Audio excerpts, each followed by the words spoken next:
Kinong yelam ke New Trap National Liberation Council HNLC kindang songkerki ya ke jelang nak benta banya perkhat banwan sya ke jela kata sya kami ya kren yesuk bat ke sarkar hadian balai kren bakinyo bandrung lai lui nak benta kate ke jingtmu hapa pentip ya ke niu unong mikmat balajit ke council nak benta ban mikmat ya ke seng hak je kren yesuk bat ke sarkar uba sadon ke bla presiden ke New Trap National Youth Front HNYF ulong baya menta kidang up ke kerwo nak HLC nak benta ban penia syakmat ya kakam haba keli ya kidukhat ban nong mikmat ke HLC bawan sakajala ulong bahaduk menta ompat yo kubori nak konsil.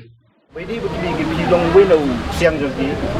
siang HLC. Tapi lah ban batai kat ngut kaki.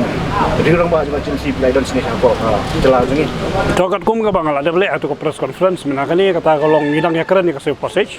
Baki layo ke passage. Tenakali yang ke HLC kilang ya syongkerki ke meeting hari ini kita yo beladap. Bat kilang pentip dengan basyan kin sakiu syani kat kum kejing ton kam jongki lah bandai laingot sangot tong tai kerana bagi bos sekarang terkait kerana cakap jadi bahkan sah lekin sah bagi yang kita membayar masa jadi long na jai mana kalian ka HLC kilang chupan pau baki dang dap syong ya ka si jongki bakin yarai manu banwan kat nongot banwan bakin wan kin lait ne kin wan kin sa long kilang yarai ya ka report kin padai nga kin sa nga hadin si asngi laisngi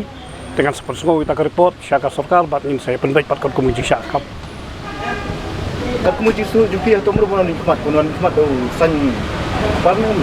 Kat komuji so juga te kabala tikna hidup foreign secretary ba political secretary bakinwa